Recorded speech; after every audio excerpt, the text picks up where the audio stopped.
The rain fell in heavy, relentless sheets, turning the Chicago streets into rivers of reflected neon. I pulled my thin jacket tighter around my shoulders, the fabric already soaked through. My waitressing uniform clung uncomfortably to my skin beneath it, still smelling of fryer oil and desperation. 3 consecutive shifts had left my feet throbbing in my worn-out sneakers, each step a reminder of how far I still had to go before reaching my cramped studio apartment. "Just one more block, Eliza," I whispered to myself, the words disappearing into the storm. My life had become a series of just one mores. Just one more shift to make rent. Just one more month until I could afford a course at the community college. Just one more year until I could move somewhere better. Promises I made to myself that felt increasingly hollow as time passed. The sidewalk ahead was partially blocked by construction, forcing pedestrians to funnel through a narrow passage. I kept my head down, watching puddles form and dissolve under my feet, letting the rhythm of the rain drown out my thoughts. Lost in this hypnotic pattern, I didn't notice when the flow of people suddenly halted. A collective intake of breath rippled through the crowd. Something had changed in the atmosphere. A subtle shift in pressure, as if a storm cell had moved in. I looked up, momentarily confused by the sea of umbrellas now parting around something. Or someone. That's when I saw them. 3 black SUVs had pulled up alongside the sidewalk, their engines purring like predators. The windows were tinted so dark they seemed to absorb the streetlights rather than reflect them. 2 men emerged from the first vehicle, their movements synchronized and deliberate. They wore identical black suits despite the downpour, neither carrying umbrellas, their eyes hidden behind sunglasses even in the night. They scanned the area with mechanical precision before nodding toward the middle SUV. The back door opened, and the rain seemed to hesitate. A polished leather shoe touched the wet pavement first, then came the leg of a suit that I instinctively knew cost more than everything I owned combined. The material didn't simply look expensive. It seemed alive somehow, drinking in the darkness around it. A man emerged, tall and broad-shouldered, his movements fluid yet controlled. Unlike his men, he carried an umbrella, though he didn't immediately open it. Instead, he stood in the rain for a moment, letting it wash over him as if testing its resolve against his own. His face remained in shadow, but I caught the gleam of a heavy watch as he finally raised his arm to open the umbrella with a snap that sounded like a gunshot in the night. The crowd around me had thinned considerably, people suddenly finding urgent reasons to be elsewhere. But my feet remained planted, my body too tired to register the danger my mind was screaming about. This was the kind of man you didn't stare at in this city, the kind whose name was whispered rather than spoken, the kind who owned people, not just things.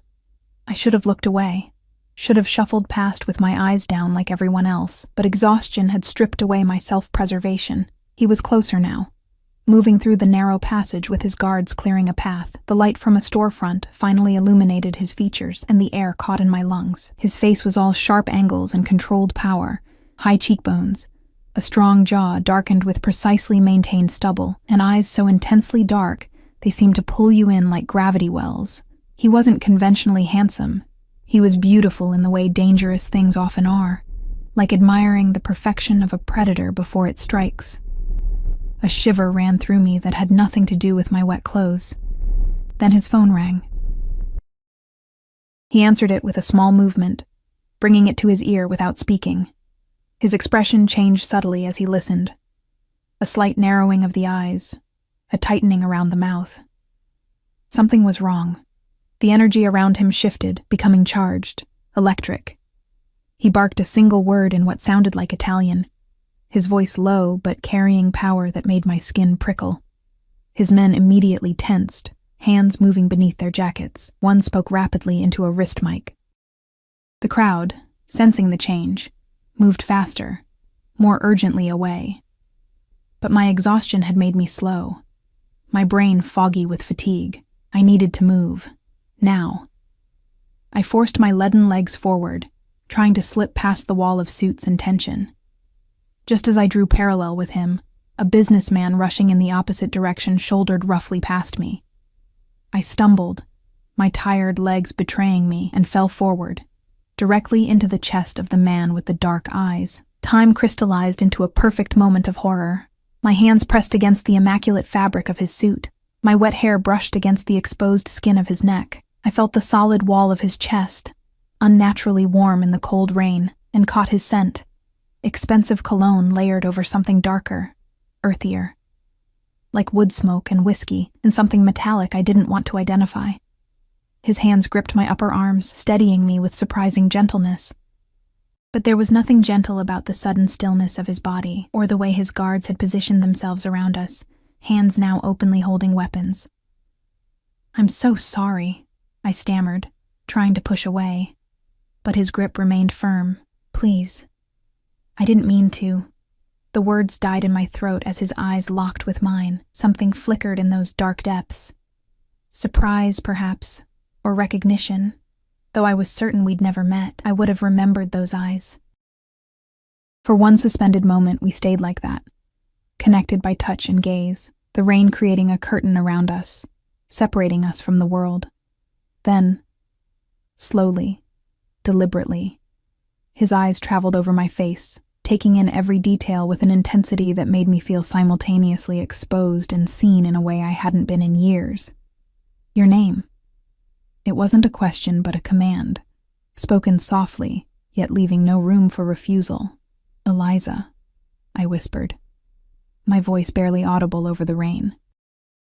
"Eliza Conti." Something shifted in his expression at my last name, a subtle change I couldn't decipher. His thumb brushed almost imperceptibly against the inside of my arm, sending an involuntary shiver through me. "Italian?" he asked. I nodded. "On my father's side. I never knew him." Why had I volunteered that information? Something about those eyes made me want to tell him everything and nothing at all. He released one of my arms to touch my face, his fingers tracing an invisible line from my temple to my jaw, with barely there pressure. I should have been terrified, should have pulled away and run. Instead, I remained frozen, caught in some spell I couldn't name. "You're soaked through," he observed, his voice rich with an accent I couldn't quite place. Italian layered over something else. His thumb brushed across my lower lip, ostensibly wiping away a raindrop, but the gesture felt intimate in a way that made heat rush to my cheeks despite the cold.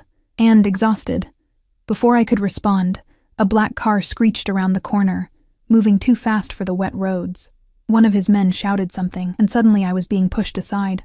The moment shattered. The man's expression hardened as he turned toward the approaching vehicle, his body angling slightly, protectively, in front of mine. The car sped past us, splashing dirty water across the sidewalk. False alarm. But the tension in the air remained, thick and suffocating. He turned back to me, his expression now unreadable. He studied me for another long moment before reaching into his jacket. I flinched involuntarily, but he merely produced a business card. Thick, cream-colored stock with nothing but a phone number embossed in black.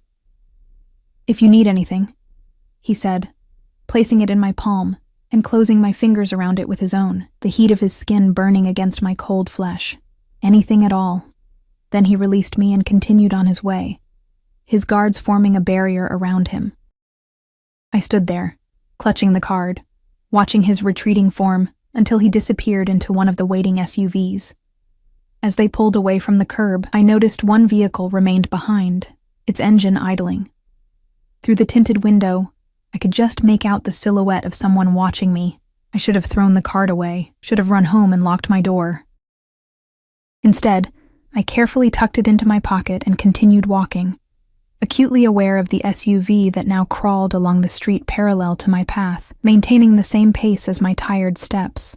By the time I reached my building, my fingers were numb with cold, fumbling with my keys. The ancient lock always stuck, requiring a combination of pressure and jiggling that I usually managed automatically. Tonight my hands trembled too much to find the right angle. "Need help with that?" I whirled around, my heart leaping into my throat. A man stood behind me, one of the suits from earlier, his face expressionless beneath the streetlight. I hadn't heard him approach, hadn't noticed the SUV stopping. "No," I said, my voice steadier than I felt. "Thank you. I'm fine. Mr. Ricci wanted to make sure you got home safely." He gestured to the door. "May I?" Ricci. The name hit me like a physical blow. Everyone in Chicago knew that name. even if most people pretended not to. Dante Ricci, the man whose influence stretched across the city like a shadow, touching everything from politics to real estate to the waterfront businesses, the man whose family had controlled the city's underbelly for generations. And I had fallen into his arms. Before I could refuse again, the man had taken my keys and opened my door with disturbing ease. He handed them back with a slight nod. "Mr. Ricci will be in touch," he said, then turned and walked back to the idling SUV. I hurried inside, locking the door behind me and leaning against it, my heart pounding. Through my single window, I watched the black vehicle remain parked outside my building for several long minutes before finally pulling away. Only then did I pull out the card, running my fingers over the embossed number. What had he seen when he looked at me? Why had he given me this? And more importantly, what would happen if I used it? I placed the card on my small kitchenette counter and stared at it, feeling as though I'd been handed something both precious and dangerous. Like a key to a door I wasn't sure I wanted to open. That night, I dreamed of dark eyes and rain, of hands that both protected and imprisoned. And somewhere, in a part of the city I'd never seen, I knew those same eyes were open, perhaps looking at my name, learning who I was, deciding what to do about the woman who had literally fallen into his life. I woke to sunlight streaming through my thin curtains and the distant sound of traffic from the street below. For a moment, I lay still, savoring the warmth of my blankets and the rare luxury of waking naturally, rather than to an alarm. Then the events of the previous night came rushing back, and I sat up with a jolt. Had it been real? The rain, the dark eyes, the card? I glanced toward my kitchenette, half expecting to see nothing there. But the cream-colored card remained, catching the morning light, looking even more expensive in the daylight than it had under the street lamps. Dante Ricci. I'd bumped into Dante Ricci, and somehow, impossibly, I'd survived. My phone buzzed on the nightstand, jolting me from my thoughts. It was a message from my manager at the diner. "Don't bother coming in today, or ever again. Position filled." My stomach dropped.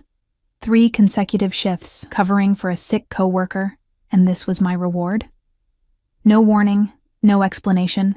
Just a text ending my already precarious financial situation. I fell back against my pillow, pressing the heels of my hands against my eyes to stop the tears threatening to form. "Perfect," I whispered to the empty room. "Just perfect." With rent due in a week and barely $200 to my name, I couldn't afford even a single day without income. I'd have to hit the streets immediately, dropping applications at every restaurant and shop in walking distance. I forced myself out of bed and into the shower, letting the lukewarm water, the building never had truly hot water, wash away the lingering scent of rain and expensive cologne that seemed to cling to my skin. As I dressed in my one decent pair of jeans and a simple blouse, my eyes kept drifting to that card. No. Whatever that man wanted, it couldn't be good. Men like Ricci didn't help people like me without expecting something in return, something I probably couldn't afford to give. I tucked the card into my drawer under a stack of old t-shirts and headed out. The morning was bright and clear. No trace of last night's storm except for puddles gradually evaporating in the sunshine. I spent hours walking from place to place, filling out applications, smiling until my cheeks hurt, repeating the same practiced lines about being a hard worker, a quick learner, a team player. By afternoon, I'd covered most of my neighborhood with nothing to show for it but aching feet and fading hope. I stopped at a corner cafe to rest, counting out change for the cheapest item on the menu, a plain coffee that I nursed slowly, making it last. From my seat by the window, I watched people pass by, all seemingly with purpose, with direction, with security. When had I last felt secure? Before my mother died, perhaps. Before the medical bills ate through her savings, and then mine. Before I learned just how quickly you could go from getting by to barely surviving. A black SUV pulled up across the street, and my heart stuttered. The same model as last night. I sank lower in my seat, but the vehicle merely idled for a moment before moving on. Still, the knot in my stomach didn't ease. Was I being paranoid, or had that car been following me all day? The thought followed me as I continued my job hunt, making me glance over my shoulder at every corner. By evening, as I trudged back to my apartment building, exhaustion had taken over again, dulling even my fear. I was so focused on putting one foot in front of the other that I didn't notice the sleek black car parked outside my building until I was almost at the entrance. A different man from last night stood beside it, his posture alert despite his relaxed stance. He straightened as I approached. "Miss Conti?" I stopped, my hand automatically reaching for my pepper spray. "Mr. Ricci would like to speak with you." He gestured to the open car door, not an invitation, an instruction. "I'm busy," I said, my voice small despite my attempt at confidence. The man's expression didn't change. "It's about your employment situation." A chill ran through me. How could he know? Had he been watching me all day as I desperately searched for work? "I'm not interested," I said, moving toward the door to my building. The man sighed. "Miss Conti, I'm just the messenger. But I should tell you that Mr. Ricci isn't accustomed to being refused. He's offering you an opportunity, one that many would be grateful for." I hesitated, my hand on the door. What choice did I really have? I could go upstairs to my empty apartment and stare at my phone, waiting for calls that wouldn't come from places that wouldn't hire me, or I could get in the car and at least learn what the devil wanted. "I need to change first," I said. A last attempt at control. The man shook his head. "Mr. Ricci is waiting." Of course he was. Men like him never waited. The world waited for them. With a deep breath, I turned and walked to the car. The interior was cool and dark, the leather seats softer than anything I'd ever touched. As soon as I was seated, the door closed beside me with a soft, expensive thud. The man got into the front passenger seat, and the driver, silent and anonymous behind the partition, pulled smoothly away from the curb. "Where are we going?" I asked. "Not far," was the only reply. The windows were tinted, but not so dark that I couldn't see outside. We headed north, toward the Gold Coast, Chicago's wealthiest neighborhood. The buildings grew progressively more elegant, the streets cleaner, the people better dressed.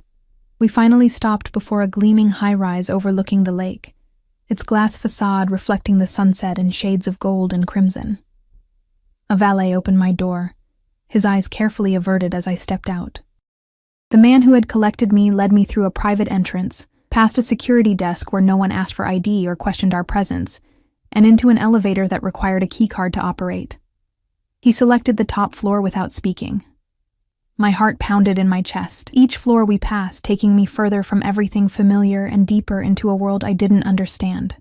The elevator doors opened directly into a foyer of gleaming marble. Ahead, floor-to-ceiling windows revealed a panoramic view of the lake and skyline that momentarily took my breath away. "Wait here," the man said, leaving me standing on what was probably an extremely expensive rug, feeling acutely aware of my worn sneakers and simple clothes.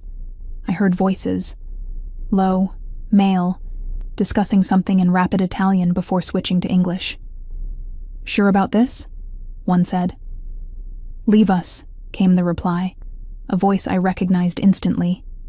Footsteps approached, and then he was there.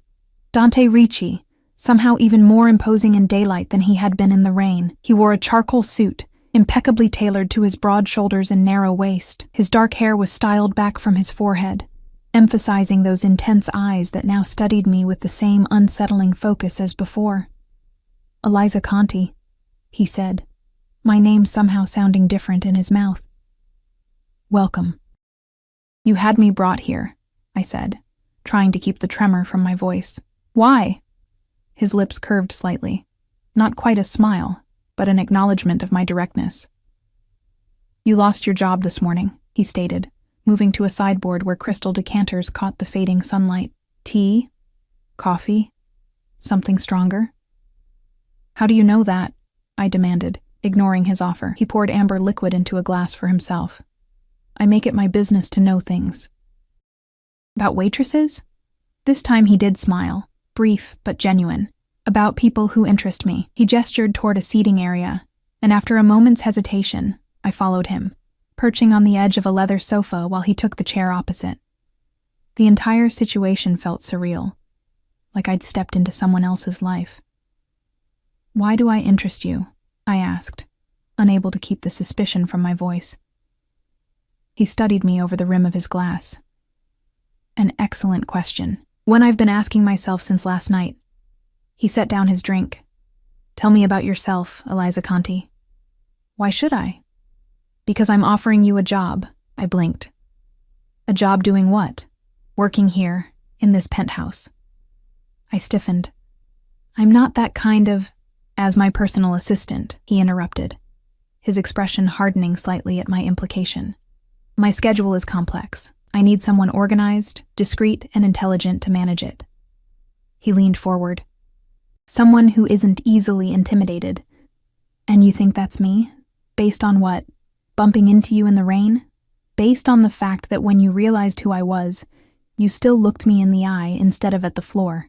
Based on the fact that you're here now, asking questions instead of trembling. His gaze intensified. And yes, perhaps also because of the rain, I shook my head. You don't know anything about me. I know more than you think. He reached for a folder on the coffee table between us and opened it. Eliza Marie Conti, 25 years old, born to Maria Conti, father unknown, or at least unnamed on your birth certificate. Graduated high school with honors but turned down a partial scholarship to Northwestern to care for your mother during her illness. Worked 3 jobs simultaneously to pay her medical bills. After she passed, you maintained a series of service industry positions while taking night classes at the community college. Currently, one missed rent payment away from eviction. My mouth went dry. Every detail was accurate, laid out in his hands like he owned my history just as surely as he owned this building. How dare you? I whispered. I dare many things, Eliza. He closed the folder. Including offering you a way out of your current situation. By working for you? I stopped myself. A what? His voice had gone dangerously soft. Say it. I met his gaze directly. A criminal. He didn't flinch at the word. If anything, he seemed amused by my audacity. I'm a businessman with diverse interests, he said smoothly. What I'm offering you is legitimate employment. Excellent salary. Benefits, housing in this building, in fact. And what would I have to do for all that? Exactly what I said. Manage my schedule. Answer calls. Arrange meetings and travel. He picked up his glass again. Nothing illegal. Nothing immoral. Unless you consider organization a sin. I wanted to laugh at the absurdity of it all. Why me? There must be hundreds of qualified assistants in Chicago who would jump at this opportunity, undoubtedly. His eyes never left mine. But they aren't you. The way he said it. Simple, direct, with an undertone I couldn't quite identify, sent a shiver down my spine. And if I say no, then my driver takes you home and you continue your job search tomorrow. He shrugged. I'm not in the habit of forcing people to work for me, Eliza. That would be counterproductive. But you are in the habit of investigating them and having them followed. A flash of something, approval, crossed his features. As I said, I make it my business to know things. I should have walked out, should have demanded to be taken home. Instead, I found myself asking, what does it pay? He named a figure that made me blink. It was more than triple what I'd been making at the diner. That's the starting salary, he added, with a performance review after 90 days. My mind raced. With that kind of money, I could pay off my mother's remaining medical debt. Could re-enroll in college full-time rather than one class at a time. Could finally stop living on the edge of disaster. But at what cost? I need time to think about it, I said finally. He nodded, as if he'd expected this. Of course. He removed a phone from his jacket pocket and placed it on the table between us. This is yours if you accept. My number is programmed in. You have until tomorrow morning to decide. And if I take the phone but don't call? His lips quirked. Then you have a new phone. I hesitated, then picked it up. It was sleek, expensive. Probably the latest model. This seems like a lot for someone you just met. Perhaps. He stood, indicating our conversation was over. Or perhaps it's very little for something I want. The words hung in the air between us, laden with meaning I wasn't sure I wanted to decipher. As if summoned by thought alone, the man who had brought me appeared at the entrance to the room. Marco will take you home now, Ricci said, stepping closer. Close enough that I could smell that same cologne from last night, could see the tiny scar at the edge of his right eyebrow. Unless you'd like to stay for dinner? It was the first normal thing he'd said, almost human in its simplicity, and it caught me off guard. No, I said quickly. Thank you. I should go. He nodded, then surprised me by taking my hand. His touch was warm, his fingers wrapping around mine with gentle pressure as he turned my palm upward. With his other hand, he placed something cool and metal in my grasp. A key. The phone has my private number, he said, his voice low.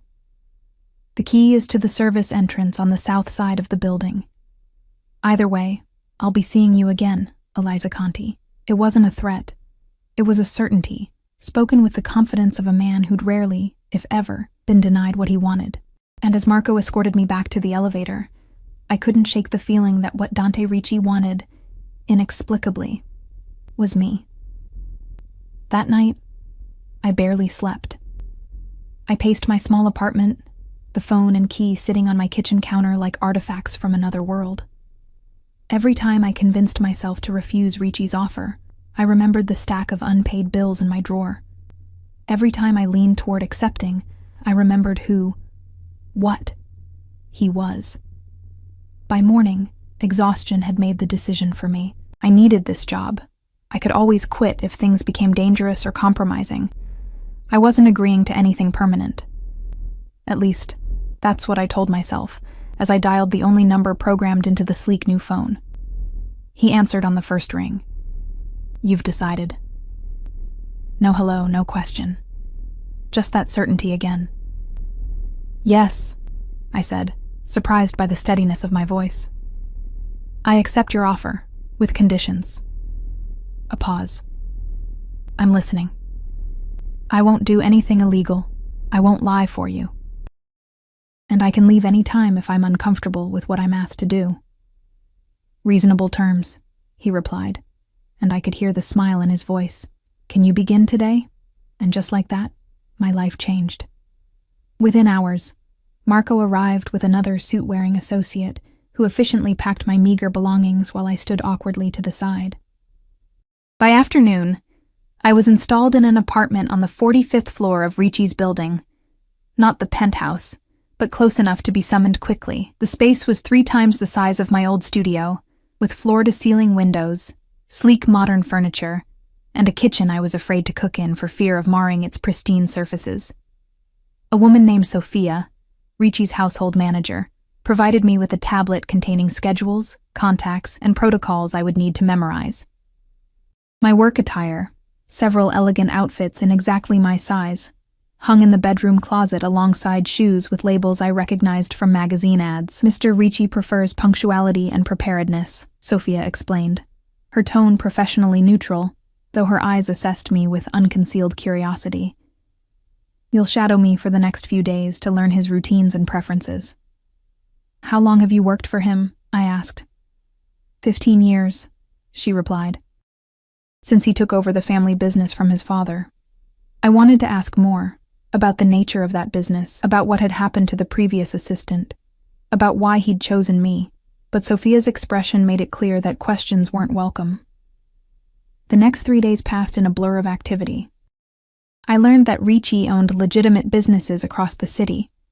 Restaurants, nightclubs, real estate holdings, import companies, alongside whatever shadowy operations generated the tension that sometimes filled a room when certain men visited the penthouse. I learned that he rose early, exercised rigorously, and conducted most important business before noon.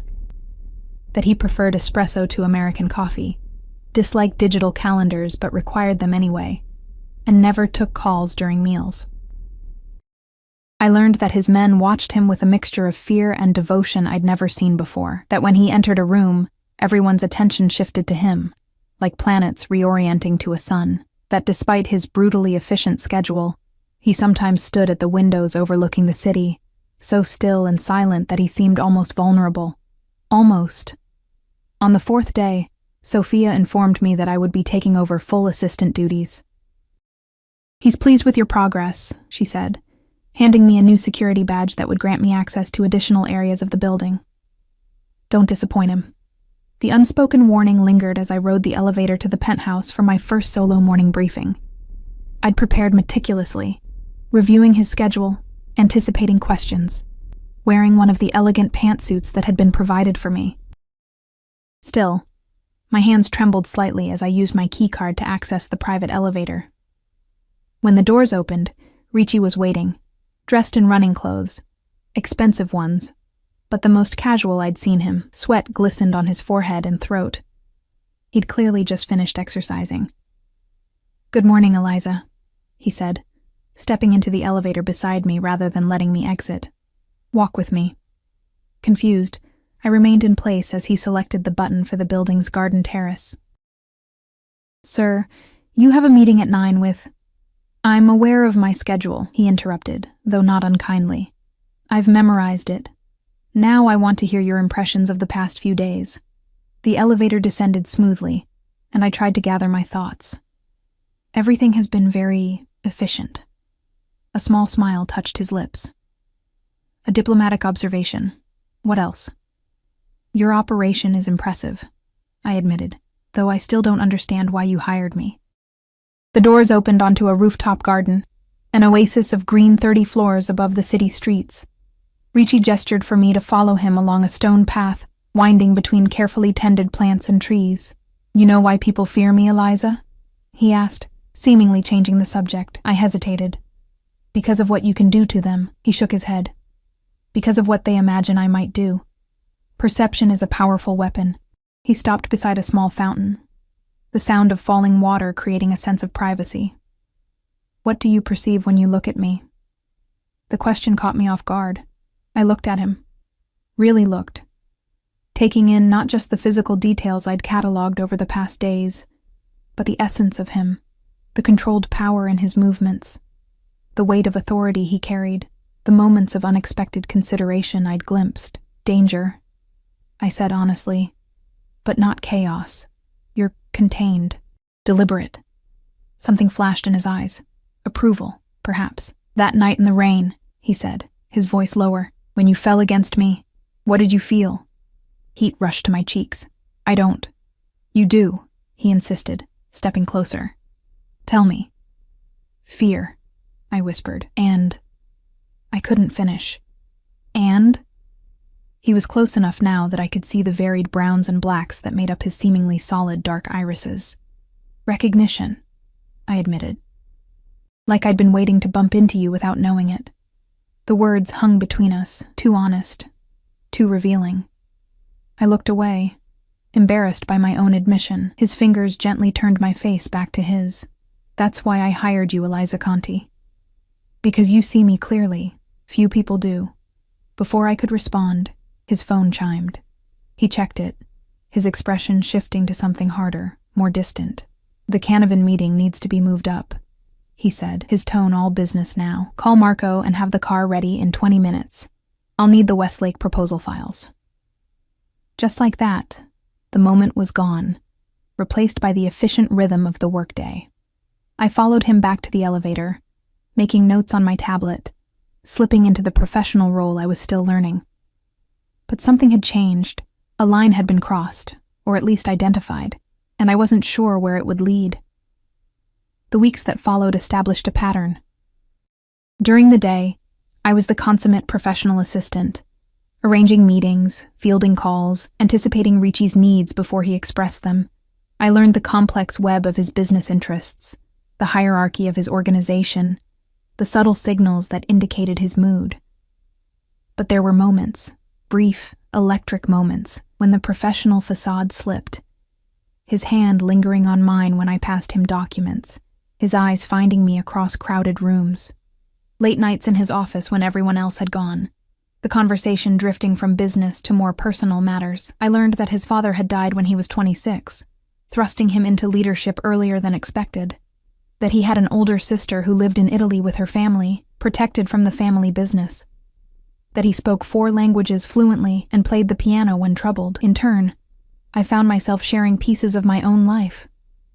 My mother's long illness, my abandoned dreams of becoming an architect, the solitude that had defined my existence since her death. "You've been alone too long," he said one evening, as we shared a rare meal on his terrace, the city lights spreading below us like fallen stars. "It's not good for anyone to be so isolated." Says the man who keeps everyone at arm's length, I replied, emboldened by the late hour and the glass of wine I'd been nursing. Instead of taking offense, he laughed. A genuine sound I'd heard only a handful of times. Perhaps that's why I recognize it in you. I smiled, but a question had been nagging at me for weeks. Why hasn't anyone come looking for your last assistant? I never even heard their name. His expression shuddered. Because there wasn't one. Not for over a year. Why? He considered me for a long moment before answering. The position requires extraordinary trust, and you trust me? I couldn't keep the disbelief from my voice. After only a month? I trusted you the moment you looked into my eyes in the rain, he said simply, as if it were the most natural thing in the world. Some things can't be explained, Eliza. Only recognized. The intensity of his gaze made my heart race. I'd been fighting this attraction, this pull toward him, since that first night, trying to maintain professional boundaries, reminding myself of who he was and what he did. But in moments like this, those reminders seemed to matter less. It's getting late, I said, standing abruptly. You have an early meeting tomorrow. He rose as well, closer than I'd expected, always so concerned with my schedule. It's my job. Is that all this is to you? His voice had dropped to that dangerous softness. A job? I took a step back. It has to be. Why? Because I can't afford for it to be anything else. I met his gaze directly. I know who you are, Dante. What you do. It was the first time I'd used his first name. It felt intimate. Forbidden. Do you? He moved closer, erasing the distance I'd created. Or do you know what people say I do? Is there a difference? An ocean of difference. His hand came up to touch my face, his thumb tracing my cheekbone. Ask me. Anything. I'll tell you the truth. I should have asked about the businesses that operated after dark, about the men with guns who sometimes accompanied him, about the hushed conversations in Italian that stopped when I entered a room. Instead, I asked, why me? Really? His eyes softened, because when you look at me, you see the man, not the monster, because your hands didn't tremble when you touched me, even though they should have, because something in me recognized something in you. His fingers slid into my hair, cradling the back of my head. I knew I should pull away, knew this was crossing a line that couldn't be uncrossed. But I'd been drawn to this man since the moment we'd collided in the rain, pulled by forces I didn't understand. This is a mistake, I whispered, even as I leaned into his touch. No, he murmured, his lips now inches from mine. This is inevitable. When he kissed me, it was with a gentleness I hadn't expected, as if I were precious, breakable. His restraint was palpable, a man accustomed to taking whatever he wanted, suddenly careful, almost reverent.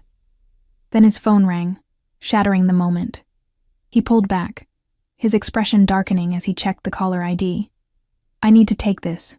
I nodded, stepping away, grateful for the interruption that had prevented me from making what my brain insisted was a terrible mistake, even as my body and heart protested otherwise.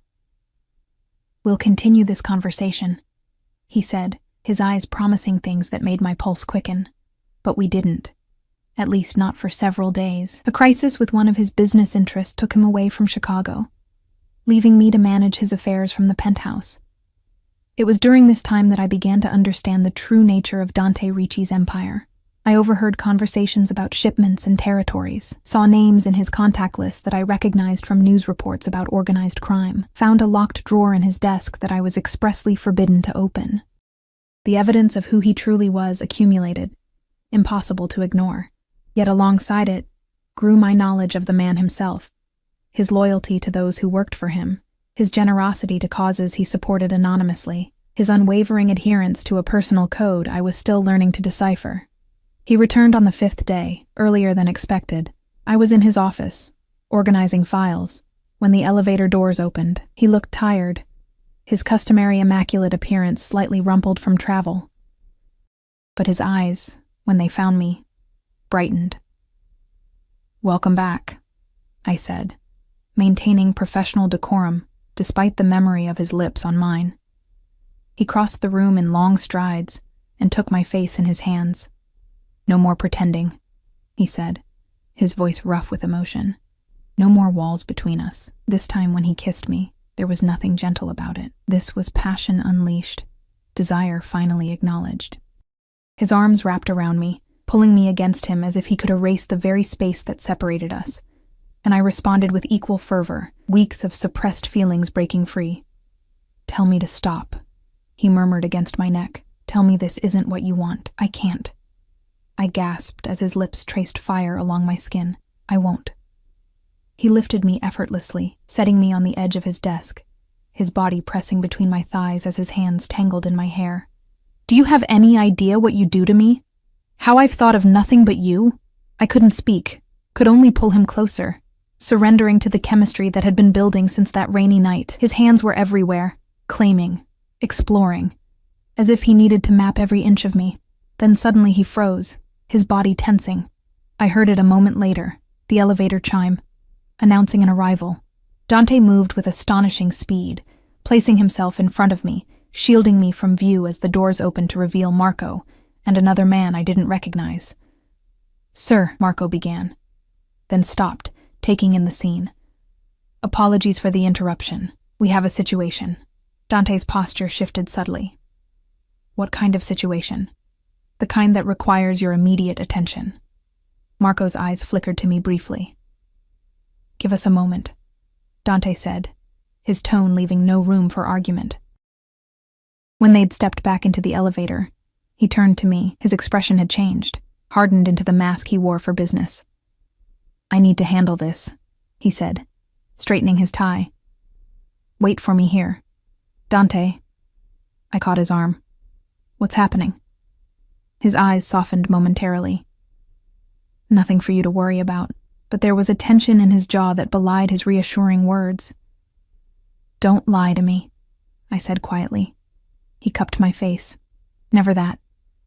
But there are parts of my life you're not ready to see." He kissed me briefly. "Not yet." With that cryptic statement, he left me standing in his office, my lips still burning from his kiss, my mind racing with questions I wasn't sure I wanted answered. Through the windows, I watched as Dante emerged from the building below, flanked by Marco and 3 other men. They climbed into waiting SUVs and sped away. Something was wrong. Very wrong. And whatever it was, it had everything to do with the side of Dante Ricci I'd been trying to ignore. The side that made people cross the street to avoid him, that kept a gun in his desk drawer, that conducted business in whispers and coded language. I moved to the window, pressing my palm against the cool glass as I watched the SUVs disappear into the city traffic. I'd allowed myself to fall for a man I didn't fully know, a man whose world operated by rules I didn't understand. What had I gotten myself into? The question echoed in my mind as night fell over Chicago. And still, Dante didn't return. Dante didn't come back that night. Or the next day. Sophia arrived in the morning, her expression grim. "Mr. Ricci has been called away on urgent business," she informed me, her tone revealing nothing. "You'll continue managing things here in his absence." "When will he return?" I asked, trying to keep my voice neutral. She gave me a measuring look. "When the situation is resolved." "What situation, Sophia?" I pressed. "What's going on?" Her posture stiffened. "That's not your concern," but it was. It had become my concern the moment I'd let Dante Ricci kiss me, the moment I'd kissed him back. I spent the day going through motions, rescheduling appointments, fielding calls, maintaining the appearance of business as usual, but my mind was elsewhere, imagining scenarios, each more troubling than the last. Was he in danger? Was he the danger? By evening, I'd made a decision. If Sophia wouldn't tell me what was happening, I would find out for myself. I waited until the night security team did their rounds before slipping into Dante's private office. I'd never been in there alone after hours, had never dared to look too closely at the files he kept locked away. Now I methodically searched every drawer, every cabinet. Most were locked, but I'd been paying attention these past weeks. The key to his private files was hidden behind a false panel in his desk. A secret I'd glimpsed once when he thought I wasn't watching. Inside the locked drawer, I found documents in Italian, photographs of warehouses by the waterfront, and a small worn leather notebook. I paged through it carefully, my heart racing as I recognized names connected to prominent city officials, amounts that could only be payoffs, and coded references to shipments and territories. The evidence of who, what, Dante really was lay in my hands. Undeniable. Damning. I was replacing everything exactly as I'd found it when my phone buzzed with a text from a number I didn't recognize. North door. Now. Come alone. My hand trembled as I locked the drawer and returned the key to its hiding place. Who had sent the message? Was it a trap? Or was someone offering answers? The north door led to a service corridor connecting the penthouse to a private stairwell, a route I'd only used once, during Sophia's initial tour of the building. I made my way there cautiously, every sense alert for danger. The corridor was dimly lit and silent. I pushed through the heavy door to the stairwell and found Marco waiting, his expression grim.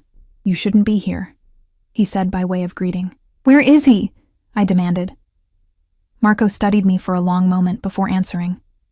"Dealing with a problem. What kind of problem requires disappearing for 2 days? The kind that threatens everything."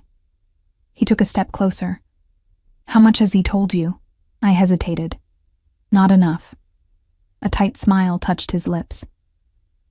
"At least you're honest." He checked his watch. "He sent me to get you. You need to come with me now." "Why would he send for me?" "Because things have escalated." Marco's eyes met mine directly. "And because he trusts you more than you realize." Fear and curiosity warred within me. Going with Marco meant stepping fully into Dante's world, the world I'd been trying to ignore. Staying meant remaining in ignorance, safe but blind. "Take me to him," I decided. We exited through a service entrance, avoiding the building's main lobby with its cameras and security staff. A car waited, engine running. Marco held the door for me, then slid in beside me. The driver, a man I'd never seen before, pulled away immediately. "Where are we going?" I asked, as the familiar streets of downtown Chicago gave way to industrial areas near the waterfront. "Somewhere secure," Marco answered. "That's all you need to know for now." We drove in silence after that, the darkness outside the windows growing deeper as streetlights became sparser. Finally, we pulled up to what appeared to be an abandoned warehouse. 2 men stepped from the shadows as we approached, hands visibly resting on weapons beneath their jackets. Marco exchanged quiet words with them before escorting me inside.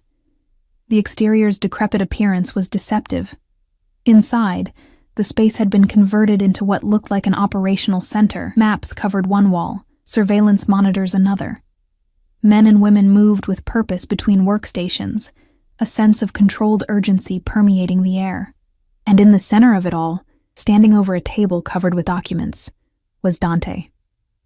He looked up as we entered, his face showing first surprise, then anger, as his eyes locked with Marco's. "I told you to keep her away from this," he said, his voice dangerously soft. "She was already looking," Marco replied evenly. "Better she hears the truth from you than pieces it together herself." Dante's jaw tightened, but he gave a curt nod. "Leave us." Marco and the others filed out, leaving us alone in the cavernous space. Dante looked different, harder, more dangerous than I'd ever seen him. His customary suit was replaced by dark jeans and a black shirt, and the shadows under his eyes spoke of sleepless nights. "You shouldn't be here," he said, echoing Marco's earlier words. "Neither should you," I countered. "What's happening, Dante?" He ran a hand through his hair, a rare gesture of uncertainty. "A war is brewing. One I've been trying to prevent." "A war? Between who?" "Rival organizations. Territories being contested." He moved closer. "I've maintained peace in this city for years by establishing clear boundaries, clear rules. Someone's trying to upset that balance." "By doing what?" His eyes hardened. "By targeting me. And by extension, everyone connected to me." The implication hit me like a physical blow. "Including me." "Yes." His voice softened slightly. "That's why I wanted you kept away, safe. But Marco brought me here. Marco thinks I need you." A muscle worked in his jaw. "He's not wrong." I took a step closer. "Then tell me everything. No more half-truths." For a moment, I thought he would refuse. Then he gestured to a side room. "Not here."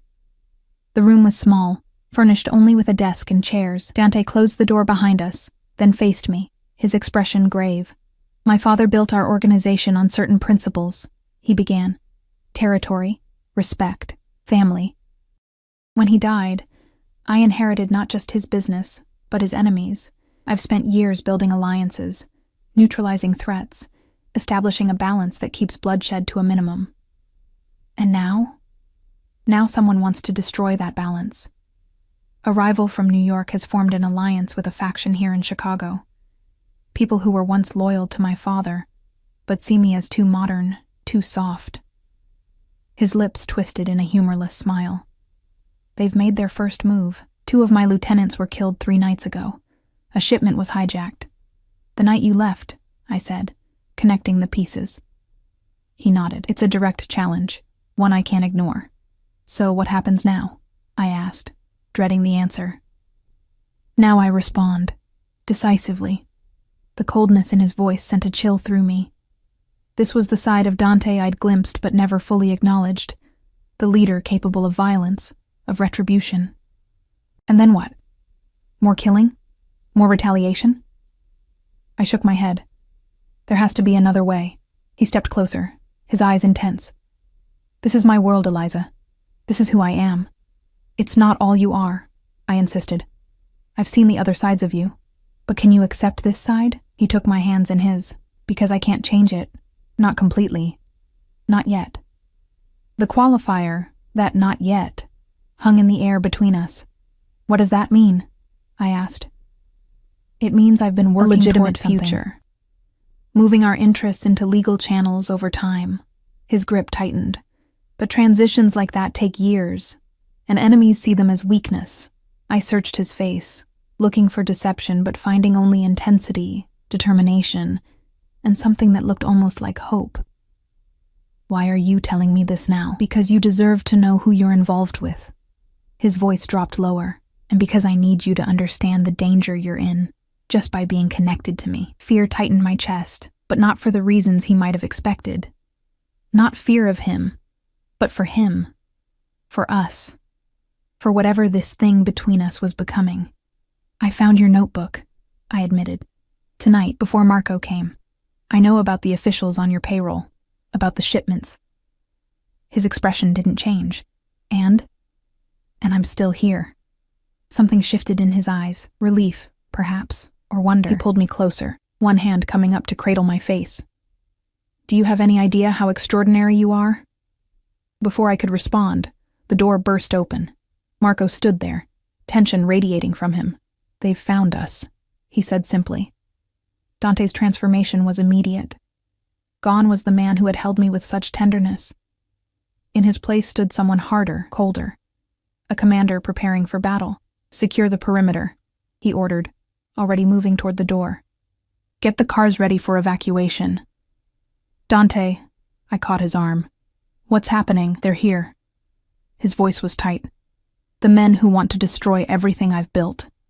"How did they find this place?" A shadow crossed his face. "We have a traitor in our ranks." The word hung in the air, poisonous with implication. Trust was everything in Dante's world. Betrayal, unforgivable. "What do we do?" He paused at my use of "we," something flickering in his eyes. Then he pressed a small handgun into my palm. "You stay close to me. If anything happens, you use this." The weapon felt alien in my hand, heavy with potential violence. "I've never—" "Point and pull the trigger," he said grimly. "Aim for center mass. Don't hesitate." He was moving again before I could protest further, pulling me along beside him as he returned to the main room. The atmosphere had changed completely. Lights dimmed, positions taken up near windows and doors, weapons drawn. "Status," Dante demanded. 3 vehicles approaching from the east," someone reported. "Estimate 8 to 10 men. Identities: Castellano's crew, based on vehicle descriptions." A muscle ticked in Dante's jaw. "Evacuation route?" "West entrance is clear. Cars waiting." Dante nodded. "Hold positions. If they breach, cover our exit." He turned to me, his expression grave. "Stay between Marco and me. Do exactly as I say. If I tell you to run, you run. Understand?" I nodded, too numb with fear to speak. The next moments passed in a blur of tension and hushed orders. Outside, vehicles approached, engines cutting off as they neared the warehouse. Men positioned themselves in defensive formations, weapons ready. Dante stood tall amidst them, radiating a deadly calm that was somehow more frightening than panic would have been. Then the shooting started. The first explosion of gunfire made me flinch. Dante pushed me down behind a metal desk, his body partially shielding mine as bullets tore through windows and pinged off metal surfaces. The sound was deafening, disorienting. "We need to move," Marco shouted above the noise. "They're trying to surround us." Dante gave a sharp nod. "Back exit. Now." With his hand gripping mine, we moved in a crouched run toward the rear of the warehouse, Marco covering our path. Other men provided suppressing fire, buying us time. The air was thick with gun smoke and plaster dust from bullets hitting walls. We had almost reached the exit when a figure stepped from the shadows ahead. I recognized him vaguely. One of the newer security men from Dante's building. He raised his weapon, pointing it directly at Dante's chest. "Castellano sends his regards," he said. Time seemed to slow. I saw Dante's hand moving toward his own weapon, saw the traitor's finger tightening on the trigger. Without thinking, I raised the gun Dante had given me and fired. The recoil shocked me, the sound explosive in the enclosed space. The man's expression registered surprise as he staggered backward, his shot going wide. Dante finished what I'd started, firing twice more with deadly precision. Then we were moving again, burst through a back door into the cold night air. Cars waited, engines running. Dante practically threw me into the nearest one, following close behind. Marco took the wheel, and we accelerated away from the warehouse as more gunfire erupted behind us. "Are you hurt?"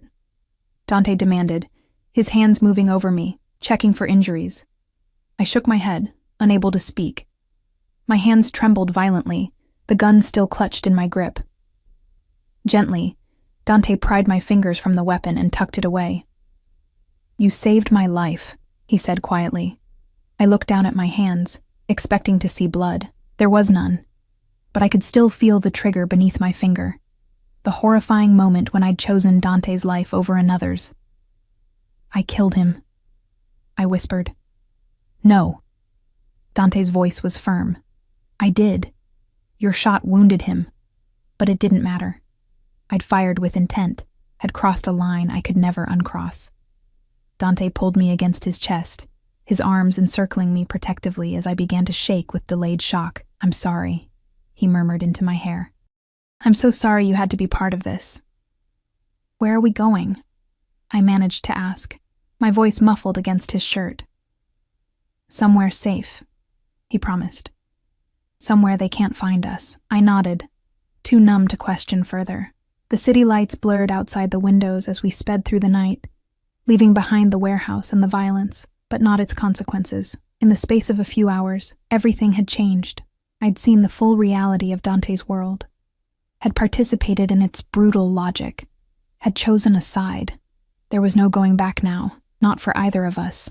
As the city gave way to darkness beyond, I closed my eyes and felt Dante's heartbeat against my cheek, strong, steady, alive because of what I'd done. Whatever came next, whatever price we'd pay for this night, we would face it together. For better or worse, our fates were now inextricably linked. We drove through the night, the city lights fading behind us as we headed north along the lake. No one spoke. Marco focused on the road, occasionally checking the mirrors for signs of pursuit. Dante held me against him, one hand stroking my hair, the other still gripping his phone as he sent messages I couldn't see. My mind kept replaying the warehouse scene, the sound of gunfire, the traitor's face, the weight of the gun in my hand. I'd crossed a threshold I never imagined I would. From observer to participant in Dante's dangerous world, after nearly 2 hours, we turned onto a private drive bordered by dense trees. Security gates opened automatically as we approached, closing behind us once we'd passed through. Ahead, nestled against the shoreline, stood a modern glass and stone house, its silhouette dark against the starlit sky. "Where are we?" I asked, my voice hoarse from disuse. "One of my properties," Dante replied. "Off the books. Few people know about it." Marco pulled up to the front entrance and cut the engine. "I'll secure the perimeter," he said, exiting the car. Dante helped me out, his hand steady at the small of my back as he led me inside. The house was spacious but warm, with wood and stone elements softening the modern architecture. Floor-to-ceiling windows faced the lake, though in the darkness, I could see nothing but our reflections against black glass. "You should rest," Dante said, guiding me toward a hallway. "We're safe here for now." "I don't think I can sleep," I admitted. He studied my face. "A shower, then. It will help." He showed me to a master bathroom with a large walk-in shower. Clean towels and toiletries were arranged as if expecting guests, or providing for a quick escape. I wondered how many times Dante had needed such refuges. "There are clothes in the closet," he said. "Help yourself to whatever fits." When he turned to leave, I caught his wrist. "Don't go." Something flickered in his eyes, surprise, perhaps, or relief. "I'll be right outside." The hot water helped more than I expected, washing away the physical remnants of the night. The smell of gunpowder, the grit of plaster dust, the cold sweat of fear, but it couldn't wash away the memory or the knowledge of what I'd become part of. I found a soft sweater and leggings in the closet, both new with tags still attached, both mysteriously in my size. Another reminder of Dante's meticulous planning, his attention to details most people would overlook. When I emerged, Dante was waiting in the adjacent bedroom, sitting on the edge of the bed with his head in his hands. He looked up as I entered, and the rawness in his expression took me aback. For the first time since I'd known him, he wasn't carefully controlling what he allowed others to see. "I never wanted this for you," he said. "Any of it." I moved to stand before him, but it happened. And we can't undo it. "No." He reached for my hands. "We can't." I let him pull me closer until I stood between his knees, his forehead resting against my stomach. I threaded my fingers through his hair, offering what comfort I could. "What happens now?" I asked. He lifted his head to meet my gaze. "Now we survive. We regroup. We end this war before it truly begins." "How?" "By finding the source of the betrayal. By cutting it out like the cancer it is." The coldness in his voice sent a shiver through me. This was the Dante Ricci the world feared. The man who had built and maintained an empire through whatever means necessary. "And then?" I pressed. His expression softened slightly. "And then we rebuild, differently, if possible." "If possible," I echoed, searching his face. "Is it? Really?" He was quiet for a long moment. "I've been working toward it, moving investments into legitimate channels, establishing legal businesses that can eventually replace the other operations. But it's complicated. There are people who depend on me, families who've been loyal for generations, arrangements that can't be undone overnight." He sighed. "And there are those who would see any change as weakness, who would exploit it, like they're trying to do now." I sat beside him on the bed, suddenly exhausted. "I don't know if I can live like this, Dante." Looking over my shoulder, surrounded by violence. He tensed. "You want to leave?" "No," I said honestly. "I want things to be different." His arm slid around me, pulling me against his side. "So do I. More than you know." We sat in silence for a time, the weight of everything that had happened, everything still to come, settling around us. Outside, I could hear waves lapping at the shore, a peaceful counterpoint to the turmoil within. "When my father was dying," Dante said eventually, "he made me promise to protect our family. Not just our blood relatives, but everyone under our care. He believed power came with responsibility." His voice grew softer, but he also warned me that our way of life wouldn't last forever, that I would need to find a new path eventually. "And have you been looking for that path?" He nodded. "For years. Quietly, carefully. But tonight shows how dangerous that search can be." I turned to face him, taking his hands in mine. "Then don't do it alone anymore." His eyes searched mine. "You can't possibly want this life." "I want you," I said simply. "The rest we'll figure out together." The admission hung between us, raw and honest. Dante's hand came up to cup my face, his thumb brushing across my cheekbone with infinite tenderness. "I've never deserved you," he whispered. "From that first moment in the rain, I knew you were too good for my world. But I couldn't stay away. I don't want you to stay away, I leaned into his touch. I want you to trust me, to let me help. He studied me for a long moment, something shifting in his expression. Then he stood, pulling me up with him. Come with me, he said, leading me through the house to what appeared to be a study. Inside, he unlocked a hidden panel in the wall to reveal a safe. From it, he removed a laptop and several thick folders, which he laid out on the desk. This is everything, he said. My plan for transitioning our operations, financial records, property holdings, legitimate business investments. He met my gaze steadily. No one else has seen all of this? Not even Marco? The trust implicit in the gesture wasn't lost on me. Why show me now? Because you're right. I can't do this alone. He opened the laptop. And because if something happens to me, someone needs to know the full picture. Nothing's going to happen to you, I said fiercely. A sad smile touched his lips. In my world, Eliza, that's not a promise anyone can make. We spent the next several hours going through the documents. I learned more about Dante's operations in those hours than I had in all my weeks working for him. The complexity was staggering, a network of businesses, investments, and property holdings that spanned far beyond Chicago, some legitimate, others serving as fronts for less legal activities. But what surprised me most was the thoroughness of his transition plan. For years, he'd been systematically moving assets into above-board enterprises, creating legal employment for his people, establishing charitable foundations that could eventually replace the community support his organization provided in poorer neighborhoods. This could work, I said, looking up from a spreadsheet detailing projected timelines. It's ambitious, but solid. It will take years, he warned, and there will be resistance, both from rivals and from within. But it's possible, yes. His eyes met mine. With the right support, the implication was clear. He was offering me a place in this new future, not just as his assistant or his lover, but as a partner in transformation. I studied architecture before my mother got sick, I said, thinking out loud, and business administration after. I could help with the legitimate development projects, the urban renewal initiatives. Dante's expression brightened. You'd be perfect for it. For the first time since the warehouse, I felt something like hope stirring. Maybe there was a way forward that didn't involve perpetual violence and fear. Maybe we could build something different together. Dawn was breaking over the lake by the time we finished, pale light filtering through the windows. We'd moved to the couch at some point, papers spread around us. I leaned against Dante's shoulder, exhaustion finally overtaking me. You should sleep, he murmured, pressing a kiss to my temple. I nodded, too tired to argue. He helped me back to the bedroom, drawing the blinds against the morning light. As I slid beneath the covers, he moved to leave. Stay, I said, reaching for his hand. Please. He hesitated only briefly before removing his shoes and jacket and lying down beside me. I curled against him, my head on his chest, his heartbeat steady beneath my ear.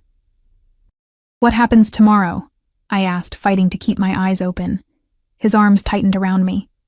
We face whatever comes, together. I nodded, sleep already claiming me. The last thing I felt was his lips against my forehead, gentle as a promise. I woke hours later to an empty bed and the sound of voices from elsewhere in the house. Dante's side of the mattress was cold. He'd been gone a while. I pulled on a robe I found in the closet and followed the sounds to the kitchen. Dante stood with Marco and two other men I recognized from his security team, bent over papers spread across the kitchen island. They fell silent as I entered, all eyes turning to me. Any news? I asked, crossing to stand beside Dante. He placed a protective arm around my waist. We've identified several of Castellano's men from the warehouse. 2 were killed in the firefight, the rest escaped. What about our people? Something flashed in Dante's eyes at my use of our. Approval, perhaps, or gratitude. 1 wounded, being treated by our doctor. The rest scattered to safe houses as planned. And the traitor? Dead, Marco confirmed, his expression grim. But we don't know if he was working alone or if there are others. There are always others, one of the other men said darkly. Dante's jaw tightened, which is why we need to move quickly. The longer this drags on, the more vulnerable we become. What's the plan? I asked. The men exchanged glances, clearly uncomfortable with my presence in this conversation, but Dante's arm remained firmly around me, his stance making it clear I belonged there. "We've arranged a meeting," he said. "Neutral ground. Representatives from the major families to discuss a resolution." "A trap," the third man muttered. "A calculated risk," Dante corrected. "One we've prepared for." "When?" I asked. "Tonight, 8 o'clock. My heart stuttered. "So soon?" "We can't afford to wait." Dante's expression was resolute. "The longer we appear weakened, the more others will try to move against us." I understood the logic, but fear still coiled in my stomach. "What can I do to help?" Again, that exchange of glances between the men. This time, Marco spoke. "With respect, Miss Conti, this isn't—" "Eliza stays," Dante interrupted, his tone brooking no argument. "She's proven herself, more than some who've been with us for years." His gaze swept over the men, a clear reminder of the betrayal they'd experienced. No one argued further. Instead, they turned to the plans before them, diagrams of a restaurant, security positions, exit routes. I listened carefully, offering occasional suggestions about timing and logistics that seemed to surprise them with their practicality. As the meeting concluded, and the men moved to make preparations, Dante pulled me aside. "You don't have to be part of this," he said quietly. "You can stay here, where it's safe." "No," I met his gaze steadily. "If you're going, I'm going." "Eliza."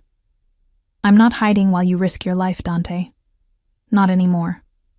I placed my hand against his cheek. "You said we'd face things together. Did you mean it?" His expression softened. "Yes, I meant it." "Then trust me to stand with you, not just in the planning, but in the execution." For a long moment he studied my face. Then he nodded. "Decision made." "You'll stay close to me," he said. "Marco will be your shadow if we're separated. You'll wear a vest under your clothes, and you'll follow every instruction without question. Understood?" I nodded. "Understood." He pulled me into his arms, holding me tightly. "I never thought I'd find someone who would stand with me like this," he murmured against my hair. "Neither did I admitted. "But here we are."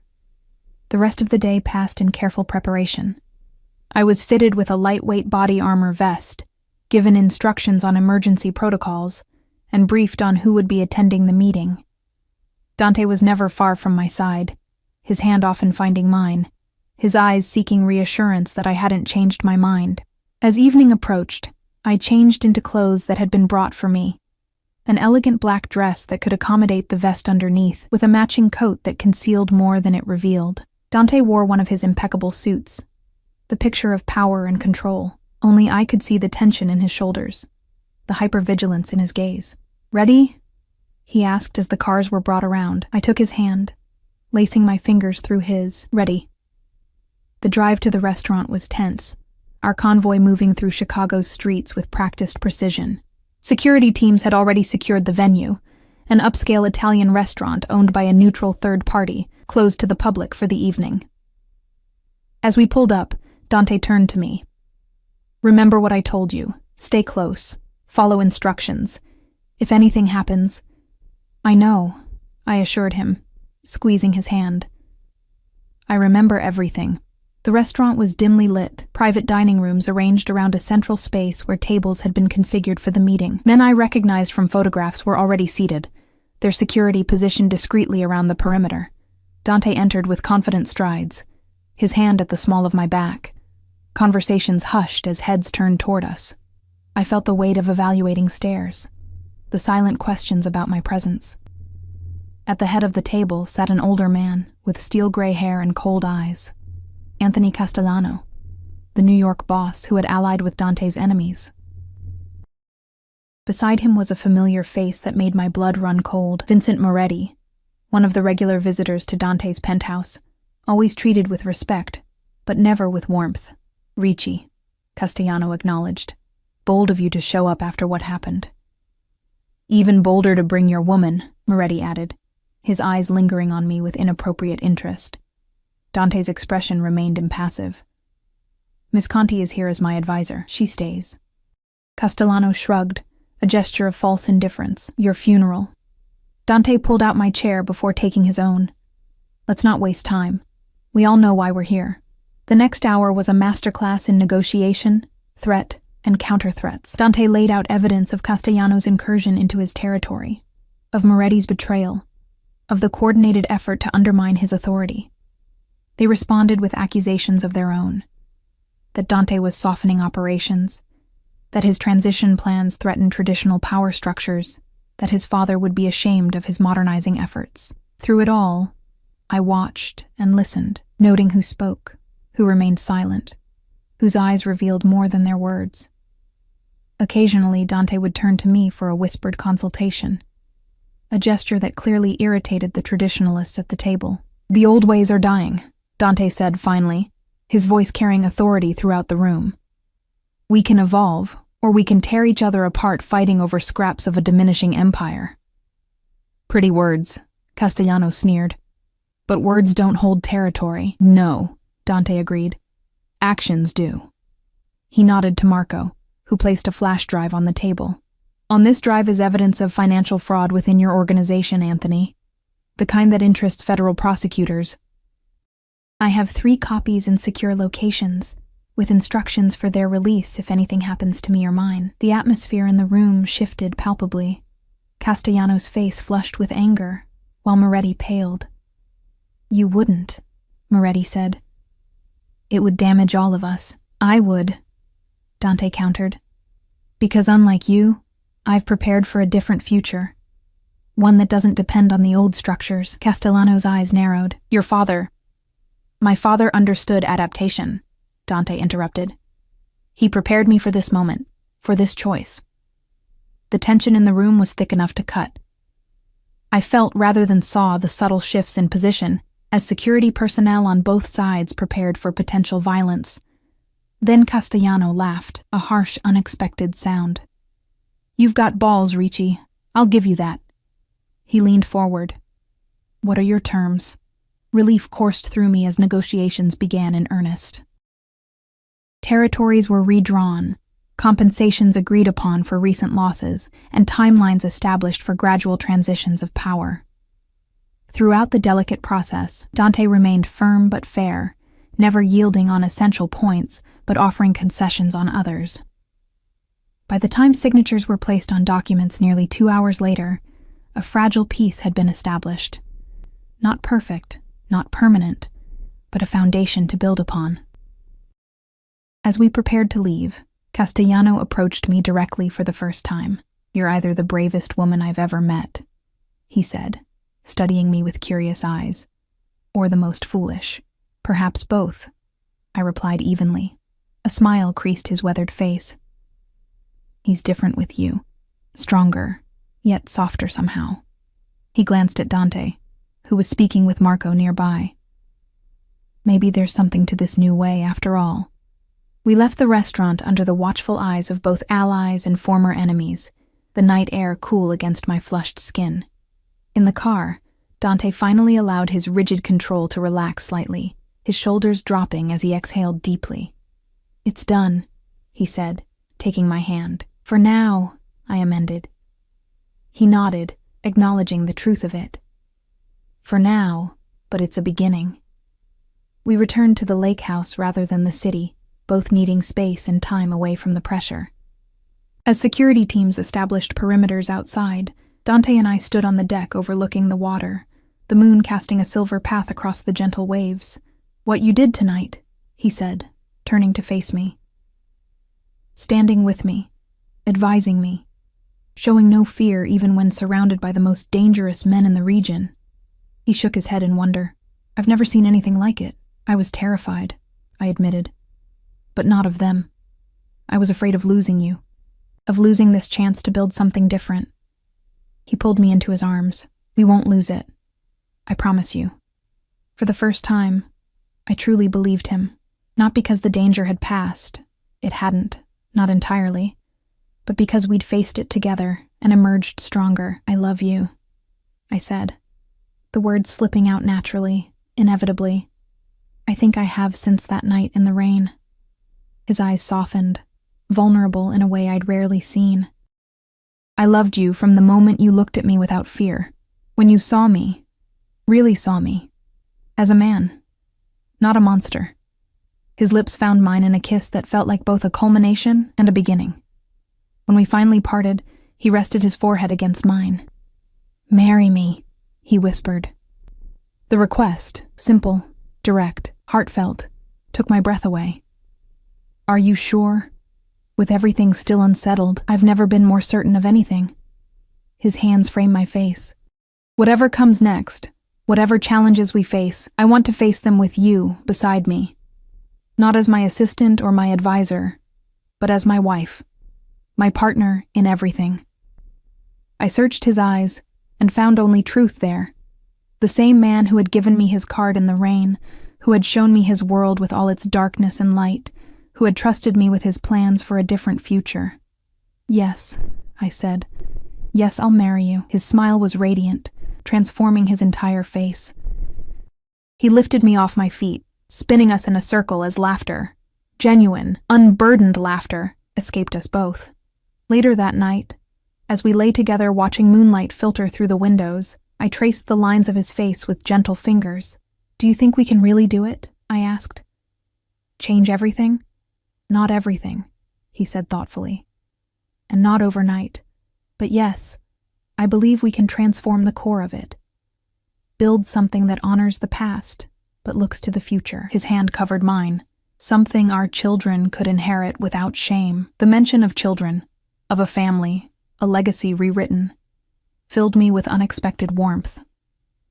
From that chance encounter in the rain to this moment of quiet planning, our lives had become irrevocably intertwined. The path ahead wouldn't be easy or straight, but we would walk it together, from darkness to light, I murmured, remembering something he'd said during the negotiations. "With you beside me," he agreed, pulling me closer, "I believe anything is possible." And as I drifted toward sleep in his arms, I knew that whatever tomorrow brought, whatever challenges we would face in the weeks, months, and years to come, we had found in each other a shelter from life's storms, not a golden cage or a prison, but a home built on trust, respect, and love. A home we would defend together,